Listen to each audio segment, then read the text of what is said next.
going on, guys? Gunnar here. I want to show you guys how not to strip set. I mean, that might sound weird. I guess I'm gonna be showing you how to strip set by showing you how not to strip set, if that makes sense. But I just got back from a trip to Brazil. I was fishing with Nomadic Waters on the Amazon, and I thought I could strip set. I really did. And what I learned is that no. And so this is what I do wrong, you guys. Okay, so this is what I do wrong. I would cast out. I'd get an eat, right? And I would strip once, and then I would sweep. And what you have to understand, everybody talks about trout setting and trout setting this and trout setting that, and that's great. But what you have to understand is my dry fly fishing and nymph fishing background is maybe 5% of my angling background. I've been a gear fisherman for a long time, way longer before I've been a fly fisherman. And what you have to understand about gear fishing is you set the hook with the sweep.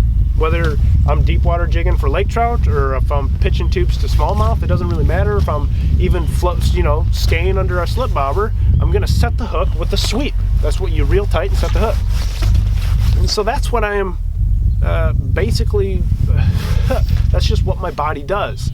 When I feel that bite, all that adrenaline surges through you, you get super stoked, and I strip and I sweep. Well, the problem with that is if you have any slack in your line whatsoever, let's say you have a foot of slack, whether it's just a bunch of coils in your line or a fish takes it broadside and puts slack into your line, or maybe your leader turns over and kicks off to the side, you have a foot of slack in your line somewhere, that strip, I'm only moving that strip maybe a foot or a foot and a half. Well, all I did was move the slack, and now I'm trying to set the hook with a fly rod. And now a fly rod's 9 feet long. It's not designed to set the hook. It's not, a 6-foot flipping stick or something. It's a 9-foot long rod. Most of them are designed to absorb shock. It's designed to set the hook without breaking 5x tippet, right? And this to me is a trout set, a vertical lift that's very delicate. You're just trying to pull tight to a fish, and you're trying to drive home a size 16 Adams, right, into a size 14 brown trout, right? That is a trout set. When I'm talking about streamer fishing, like, I strip and reef on these fish, like I sweep like crazy because I have a gear fishing background, but that's still not the right thing to do. And so and I'll tell you the other thing that I did wrong before I tell you how to do it right. The other thing I would do wrong is I tended to strip, and this hand was super relaxed. Strip. And so this hand's off the line, coming to strip, it's off the line, coming to strip. So what happened is I'd get an eat right now, and instead of being able to stop the fish, which would set the hook, which happened quite a few times down there, it was pretty cool, but line would literally peel out of his hand. You're squeezing as hard as you can, he's peeling line, and then, he comes off. And so what I learned is that in order to capitalize on these fish that were taking it and running against me, is I had to strip and come back tight.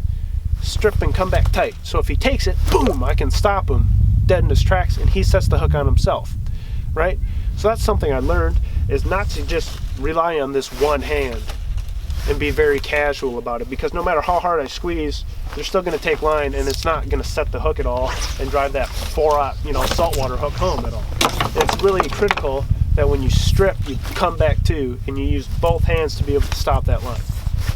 So obviously, that's not, strip sweeping is not a strip set. It's really not.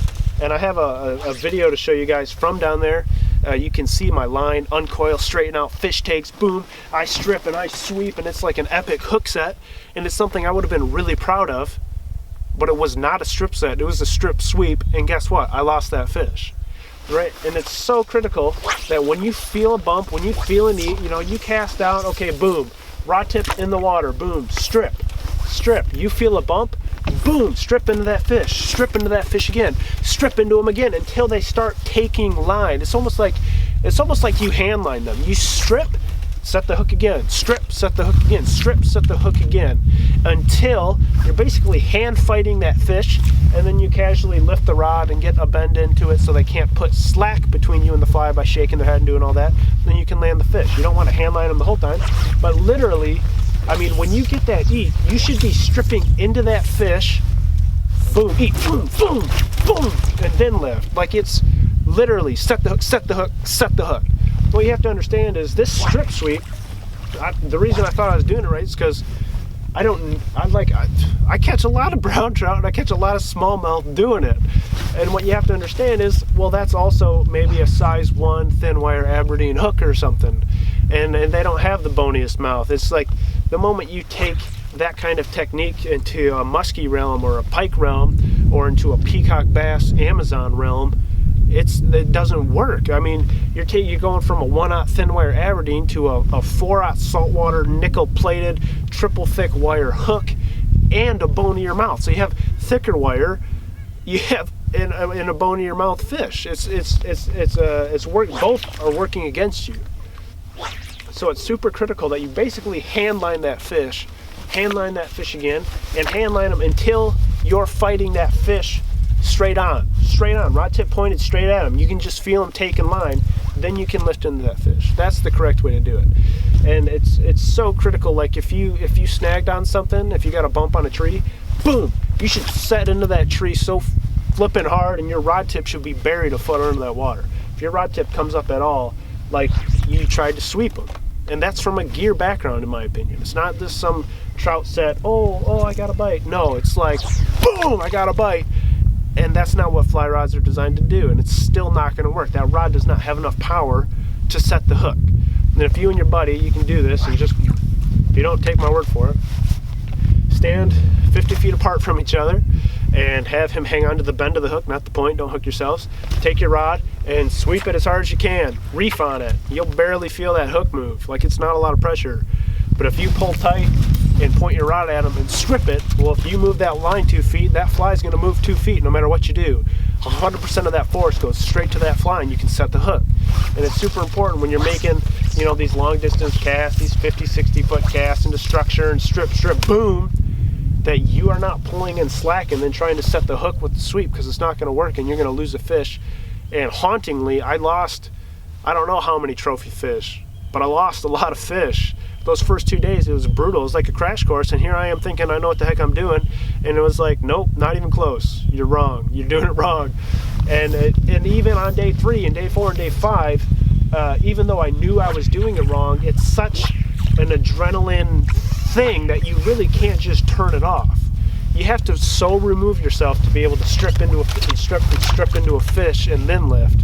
It's really a weird thing to overcome your adrenaline and everything you've been conditioned to.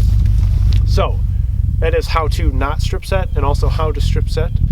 And what I'd recommend is find something not that exciting, like maybe a bunch of bluegills, and strip a really small woolly bugger and practice, literally practice. And then, step up to some smallmouth and then try to tangle with a pike and muskie, because the goal is not to mess up on the trophy fish. You know what I'm saying? So hopefully that helps you out and really drives that point home, and hopefully that clip really shows that I strip sweep and it's not even close to being what you should do. So thanks for watching. Have a good one.